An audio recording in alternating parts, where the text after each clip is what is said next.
नमस्कार, मैं हूं कपिल चौधरी। आप देख रहे हैं खबर टुडे न्यूज़। हादसों की हकीकत जो आपका पसंदीदा प्रोग्राम है, इसको लेकर के मैं एक बार फिर से आपके सामने हाजिर हूं। आज मैं आपको एक ऐसी कहानी से रूबरू कराऊंगा कि जो कहानी आज तक सुनाई हैं। आज एक स्पोर्ट्समैन की मैं कहानी आपको बताऊंगा कि कैसे एक स्पोर्ट्समैन जुर्म की दुनिया में कदम रखता है और फिर अंत में उसका क्या होता है। तो आज ये पूरी कहानी मैं आप लोगों के सामने रख रहा हूँ। एक हरियाणा के महेंद्रगढ़ एक खैराली जगह है, छोटी सी, वहाँ पर एक गांव पड़ता है। वहाँ का रहने वाला एक नौजवान, वहाँ के आसपास के जो लोग थे, वहाँ से सेना में ज़्यादातर भर्ती होती हैं। ज़्यादातर लोग वहाँ से सेना में जाते हैं क्योंकि गांव देहात का जो एरिया होता है, कहीं ना कहीं उन लोगों को पुलिस में, सेना में जाने का इस तरह से जो उनके दिमाग में खुमार रहता है, तो उसके लिए वो रोड पर दौड़ते हैं, प्रैक्टिस करते हैं ज़्यादा से ज़्यादा, और उसके बाद में सेना में या पुलिस में भर्ती होते हैं। तो एक ऐसे ही नौजवान की कहानी मैं आपको बताने जा रहा हूँ। महेंद्रगढ़ एक जगह है हरियाणा में, वहाँ से खैराली गांव है एक छोटा सा। वहाँ पर रहने वाला एक नौजवान जिसने 12वीं तक की पढ़ाई की थी और कुश्ती का बड़ा शौकीन था। वो कुश्ती, उसके वहाँ पर एक अखाड़ा था। अखाड़े में कुश्ती का जो खेल होता है, कुश्ती करने का शौकीन था। कुश्ती करता था, डेली 5-5 घंटे प्रैक्टिस करता था। उसके बाद दौड़ता था, क्योंकि आसपास के जो लोग हैं, सेना में भर्ती हुए हैं, पुलिस में भर्ती हुए हैं, उनको देख करके उसको कहीं ना कहीं ये लगता था कि मुझे भी सेना में जाना चाहिए, पुलिस में भर्ती होना चाहिए और देश की सेवा करनी चाहिए। एक ऐसे ही नौजवान की कहानी मैं आज आपको बताने जा रहा हूँ। महेंद्रगढ़ जो ज़िला है, उसके पास में जो गांव है खैराली, जिसकी मैं आपको कहानी बताने जा रहा हूँ, वहाँ पर जो नौजवान है, 12वीं क्लास की पढ़ाई उसने की थी और उसके बाद में वो लगातार कुश्ती का खेल है उसको कर रहा था। कुश्ती का जो शौकीन था वो, क्योंकि, और उसके बाद में दौड़ना था और तमाम तरह की जो एक्टिविटीज़ थी वो करता था उन्हें। वहाँ पर एक जो उसके गुरु थे, उनका नाम शक्ति सिंह था। शक्ति सिंह उसके गुरु थे, जो उसको कुश्ती की बारीकियाँ और कुश्ती के जो दावपेच हैं वो उसको सिखाया करते थे।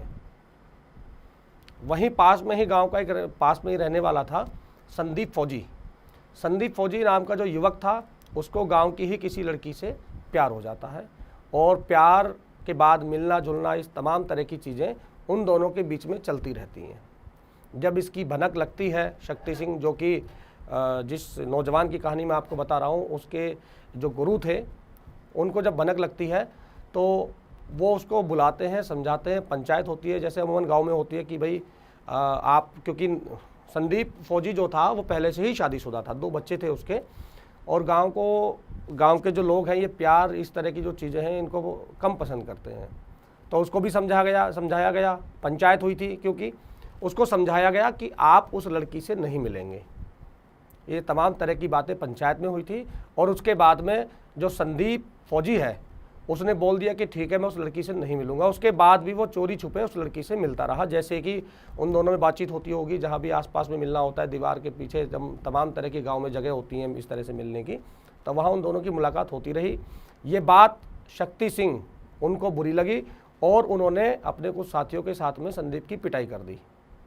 पिटाई करने के बाद जो संदीप फौजी था, उसको कहीं ना कहीं बदला लेने की, या इस तरह की जो उसके साथ में जो पिटाई हुई थी, उसका कहीं ना कहीं वो बदला लेना चाहता। और कहीं ना कहीं उसके दिमाग में ये फितूर था, ये गुस्सा था, क्योंकि इस तरह से उसकी गांव के बीच में पिटाई होना उसके लिए एक शर्म की बात थी। प्यार करता था। खैर, प्यार करना कोई बुरी बात नहीं है, लेकिन शादीशुदा होने के बाद 2 बच्चों का जो पिता था वो, और उसके बाद में गांव की ही लड़की से इस तरह की जो प्यार वाली कहानी थी वो सामने आई, तो कहीं ना कहीं गांव वालों को बुरा लगेगा।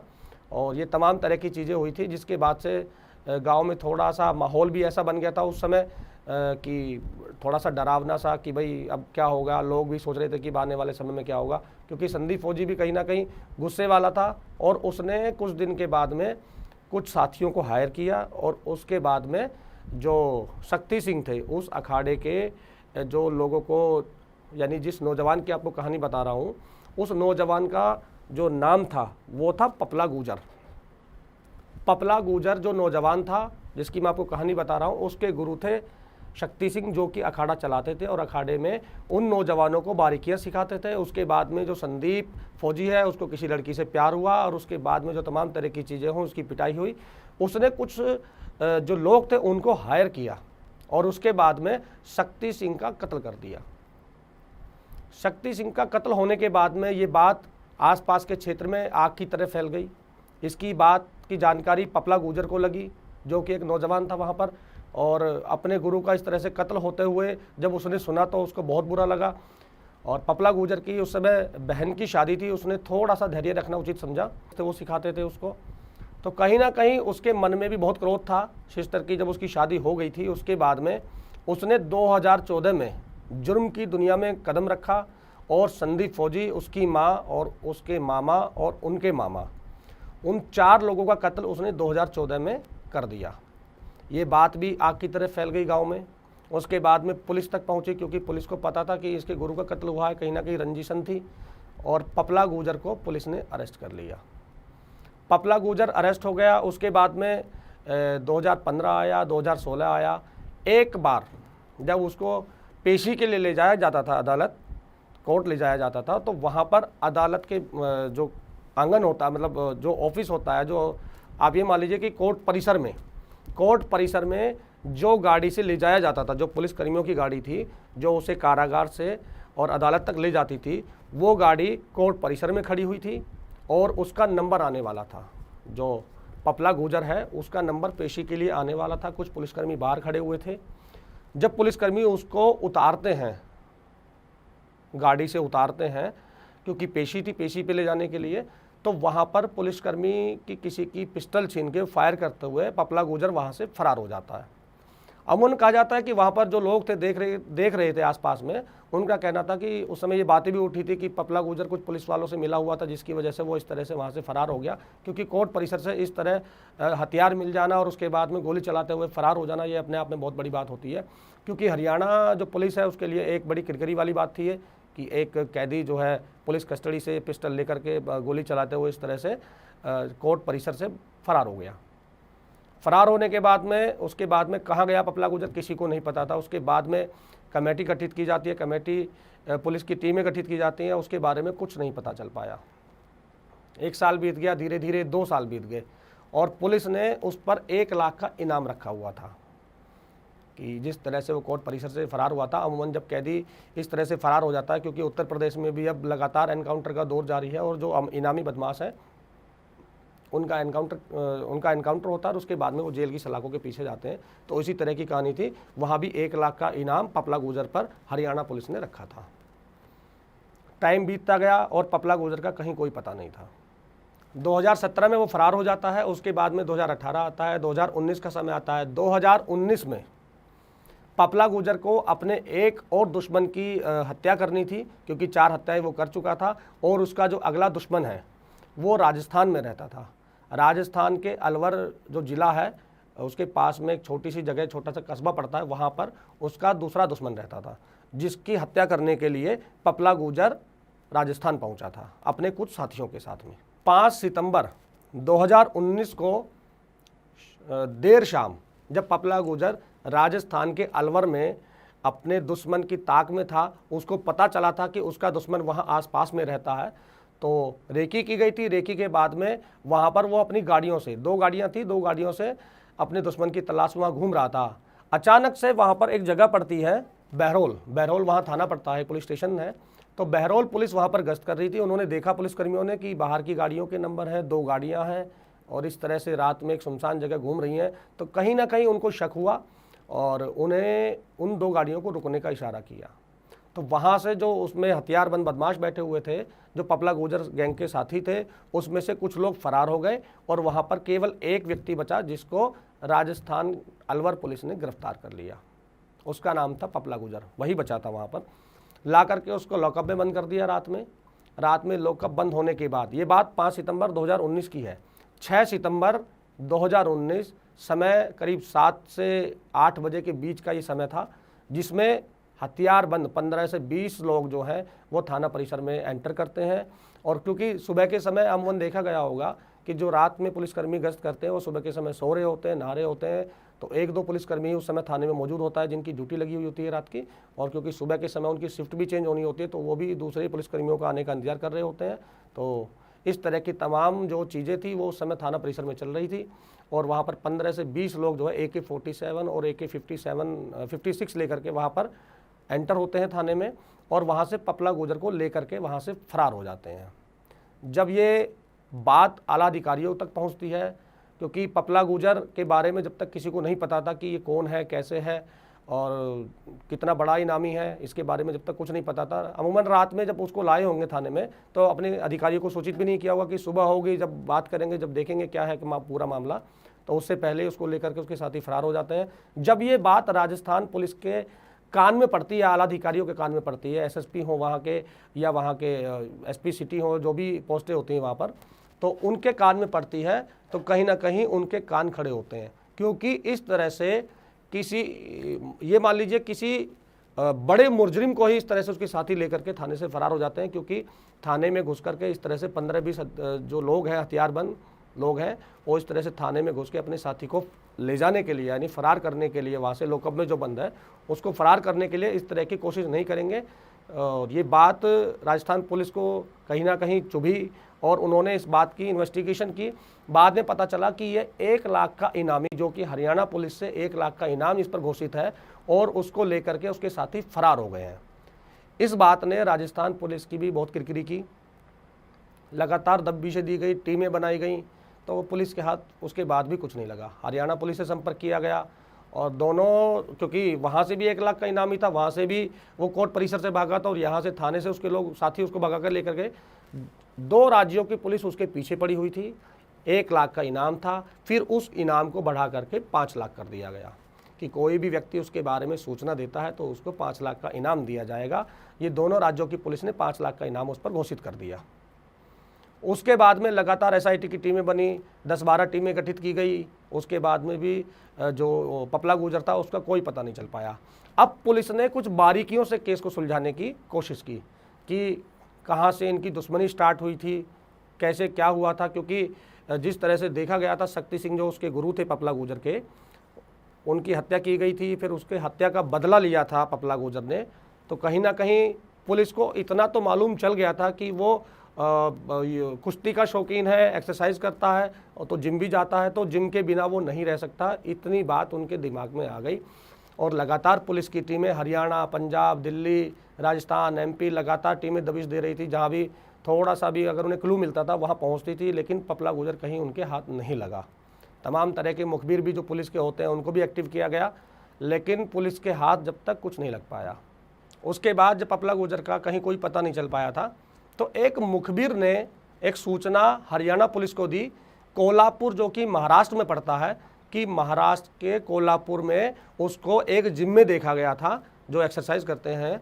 क्योंकि पुलिस ने पहले भी तमाम तरह के मुखबिर थे जो उनको एक्टिव किया था ना, कि जिस तरह से वो एक्सरसाइज करता था कहीं ना कहीं जिम में और इस तरह की जो एक्सरसाइज करने की जगह होती है वहाँ पर उसके पोस्टर्स और या तमाम तरह की जो मुखबिर की जो पुलिस का इन्वेस्टिगेशन करने का तरीका होता है उसके हिसाब से पुलिस लगातार काम कर रही थी। तो एक मुखबिर ने कोल्हापुर महाराष्ट्र से हरियाणा पुलिस को सूचना दी कि जो 5 लाख का इनामी है पपला गुजर, वो महाराष्ट्र के कोल्हापुर में है। उसके बाद में यहाँ से एक टीम गठित की गई, उस टीम में कमांडोज भी रखे गए, क्योंकि पपला गुजर जिस तरह से वहाँ से फरार हो जाता है पुलिस की कस्टडी से, तो कमांडो भी लिए गए और तमाम तरह के जो इस तरह की फोर्स थी उसकी जो टीम थी वो बनाई गई और वहाँ से कोल्हापुर के लिए रवाना की गई। कोल्हापुर पुलिस पहुँचती है, इन्वेस्टिगेट करती है, देखती है, रेकी करती है कि कौन है, कहाँ से जाता है। तो पता चला कि वो एक जिम में एक्सरसाइज करने आता है और उस जिम में करीब 5 घंटे वो एक्सरसाइज करता है। और जो जिम की वहाँ संचालिका थी जिसका नाम जिया था, जो जिम की संचालिका थी उसका नाम जिया था, और जिया देखती है कि 5-5 घंटे ये व्यक्ति एक्सरसाइज करता है, तो कहीं ना कहीं थोड़ी सी करीबी दोस्ती बढ़ गई थी, क्योंकि जिया का भी कुछ दिन पहले ही डिवोर्स हुआ था, अपने पति से तलाक हुआ था। तो कहीं ना कहीं इस तरह से दोनों की नज़दीकियाँ बढ़ने लगी, दोस्ती बढ़ी, फिर दोस्ती प्यार में बदल गई। उसके बाद जिया ने अपने जो पिता थे, जिया के पिता डॉक्टर थे, तो उनको भी बताया कि हम दोनों शादी करने वाले हैं। और एक बात यहाँ बतानी भूल गया आपको मैं, वहाँ पर पपला गुजर ने अपना नाम जो था वहाँ पर बदल दिया था। अपना नाम अभय कुछ ऐसा कुछ नाम बताया था उसने वहाँ पर, और उसने बताया था कि मैं राजस्थान से हूँ और राजस्थान की रॉयल फैमिली से मैं बिलोंग करता हूँ। अभय कुछ इस तरह का उसने नाम बताया था। जो राशन कार्ड थे, तमाम तरह के कागज़ होते हैं, उस पर भी उसने अपना नाम बदलवा दिया था उस समय पर। तो सबको यकीन हो गया रॉयल फैमिली से था, और जो जिया थी उसके माता पिता भी राजी हो गए। अब एक तारीख आती है जब पुलिस वहाँ पहुँचती है, क्योंकि जहाँ वो रहते थे वो घर 3rd फ्लोर पे था उनका। 3rd फ्लोर पे उनका जो पपला गुजर और वहाँ पर जिया रहते थे, वो 3rd फ्लोर पे था। पुलिस वहाँ आसपास की जो सोसाइटी होती है उसमें 3 गेट थे और तीनों पर पुलिस चारों तरफ फैल जाती है। वहाँ आसपास के जो लोग थे इस तरह की जो एक्टिविटी को देख करके वो परेशान हो गए कि ये गुंडे हैं, बदमाश है। इस तरह से उन्होंने शोर मचाना स्टार्ट कर दिया। स्थानीय पुलिस जो थी वहाँ, उन्होंने लोगों को समझाया, सोसाइटी के जो लोग शोर मचा रहे थे, कि हम लोग पुलिस से हैं और हम लोग एक बदमाश को यहाँ पर पकड़ने के लिए आए हुए हैं। 27 और 28 जनवरी 2018 की ये बात है, जब पुलिस ने एक गिरोह बनाया, एक घेराबंदी की वहाँ की जगह की पूरी, और पपला गुर्जर को पकड़ने के लिए कुछ लोग नीचे थे पुलिस के, कुछ ऊपर थे, कुछ जीने में खड़े हुए थे और कुछ लोग तीनों गेटों पर थे। यानी किसी भी तरह से वो भागना नहीं चाहिए, इस तरह की पुलिस ने वहाँ पर पूरी तरह से घेराबंदी की हुई थी। और ये शोर शराबा देख करके पपला गुर्जर की आँख खुल जाती है। वो इस बात को भांप लेता है कि कहीं ना कुछ गड़बड़ जरूर है। जब वो आसपास का माहौल खिड़की से देखता है तो उसको पूरी बात समझ में आ जाती है। तो वो जो उसकी प्रेमिका थी जिया, उसकी गर्दन पर चाकू रख के बाहर आता है और पुलिस अधिकारियों से कहता है कि उसका रास्ता छोड़ दें, उसको यहाँ से जाने दें। लेकिन पुलिस वहाँ से टस से मस नहीं होती है, पुलिस वहीं पे लगातार खड़ी होती है। तो इस चीज़ को देख करके तो पपला गुर्जर भागने की फिराक में था, तो उसने खिड़की से छलांग लगा दी। 3री मंजिल थी, उससे ऊपर से नीचे कूदा, कहीं ना कहीं थोड़ी पैर में चोट भी लगी होगी। और उसके बाद एक रास्ता था वहाँ से सोसाइटी से बाहर जाने के लिए, वहाँ से भागने की फिराक में था, लेकिन वहाँ भी पुलिसकर्मी तैनात थे। उन सब ने भाग करके दौड़ के उस पपला गुर्जर को वहाँ से पकड़ लिया और उसको अरेस्ट कर लिया। उसको हरियाणा लाया गया। और जब पपला गुर्जर को पुलिस पकड़ रही थी तो उस समय जिया बोल रही थी पुलिसकर्मियों से कि आप अभय को क्यों गिरफ्तार कर रहे हैं, इस तरह की जो बातें वो कर रही थी, क्योंकि उसको भी उसकी शायद सच्चाई मालूम नहीं थी। जब उसने पुलिस अधिकारियों से पूछा कि आप अभय को क्यों गिरफ्तार कर रहे हैं, उसके बाद में पुलिस अधिकारियों ने कहा कि अभय नहीं, ये पपला गुर्जर है। तो जब उसने बात सुनी, उसको भी नहीं पता था, तो फिर उसके बाद में आमना सामना कराया गया दोनों का। उससे पूछा गया कि आप कौन हो। तो इस तरह से जब जिया के सामने उसने बताया कि मैं एक गैंगस्टर हूँ जिस पर 5 लाख का इनाम है, 30 से 40 हत्याओं के मुकदमे उस पर दर्ज हैं, लूट डकैती और तमाम तरह की जो वारदातें हैं उसने उनको अंजाम दिया है। और उसका नाम, अपना नाम जब उसने पपला गुर्जर बताया, 5 लाख का इनामी था। तो ये बात कह करके, सुन करके जिया रोने लगी और ये बात बोल करके पपला गुर्जर भी रोने लगा। फिर उन दोनों को वहाँ से लेकर के हरियाणा आया जाता है। हरियाणा पुलिस लगातार उनसे पूछताछ कर रही थी, आमने सामने करती थी कभी, लेकिन दोनों ही अरेस्ट थे। और पपला गुर्जर ने ये बात पुलिसकर्मियों को बोली थी कि इसमें जिया का कोई मतलब किसी भी तरह का कोई इन्वॉल्वमेंट नहीं है, इसका कोई रोल नहीं है। मैंने इसको अपने बारे में अपनी सच्चाई छुपाई थी और जिसकी एवज से ये मेरे साथ में फंस गई है, इसको छोड़ दीजिए, मुझे गिरफ्तार कर लीजिए, चाहे मुझे फांसी दे दीजिए। इस तरह की बातें पपला गुर्जर कर रहा था लगातार। लेकिन पुलिस ने वहाँ पर जिया को भी अरेस्ट किया था और पुलिस ये लगाने की, ये बात समझने की कोशिश कर रही थी आखिर जो उसकी मदद कर रहा था पपला गुर्जर की, वहाँ पर और कौन कौन थे। इस तरह तमाम तरह की जो चीज़ें थी वो वहाँ पर चल रही थी, क्योंकि एक प्रेमी और एक इतना बड़ा गैंगस्टर, जिस तरह से वो स्पोर्ट्समैन था, पहले पढ़ता था, फिर उसके बाद गैंगस्टर बना, फिर उसको प्यार हुआ और प्यार शादी करने वाला था। प्यार इतना परवाना चढ़ा कि उसने अपनी जो असलियत है उसको छुपा लिया। अगर कहीं ना कहीं वो जिया को अपनी असलियत बता देता तो कहीं ना कहीं उस लड़की की जो ज़िंदगी है वो तो बच जाती। हादसों की हकीकत जो आपका ये पसंदीदा प्रोग्राम है, इसके ज़रिए हम आपको उस आने वाले टाइम के बारे में सचेत करते हैं कि सचेत हो जाइए, क्योंकि जो आने वाला समय है किस तरह से आ रहा है। कोई आपके सामने आता है, अपने बारे में नहीं बताता, ये अपने बारे में गलत सलत चीज़ें बता करके आपके ऊपर अपनी छवि, यानी अच्छी छवि को एक तरह से ये मान लीजिए कि अच्छी छवि दिखा करके आपके सामने घुलता मिलता है। वो पता नहीं आपको कहाँ क्या नुकसान दे जाए। इन सब चीज़ों को हमें नोटिस करना चाहिए, हमें देखना चाहिए, हमें अपनी आंखें वहाँ पर बंद नहीं करनी चाहिए, क्योंकि हादसों की हकीकत जो आपका ये पसंदीदा प्रोग्राम है, इसमें इस तरह की तमाम कहानियाँ लेकर के हम आपके सामने आते रहेंगे। कहानी कैसी लगी आपको कमेंट बॉक्स में ज़रूर बताइएगा। अगर इस कहानी के कुछ फैक्ट्स जो मैंने आपको बताए हैं, अगर उनमें किसी भी तरह की कोई आपको दुविधा लगे या कोई लगे कि आपको ये छूट गया है, तो इसके बारे में ज़रूर बताइए, क्योंकि ये गैंगस्टर की कहानी है। एक प्रेमी भी था और गैंगस्टर भी था, एक स्पोर्ट्समैन भी था। ये कहानी आपको कैसी लगी और इसको हमारे कमेंट सेक्शन में आकर के ज़रूर बताइएगा। और अगर आपको कहानी अच्छी लगी तो हमारे चैनल को सब्सक्राइब कीजिए और इस तरह की तमाम कहानियाँ लेकर के हम आपके सामने आते रहेंगे। नमस्कार।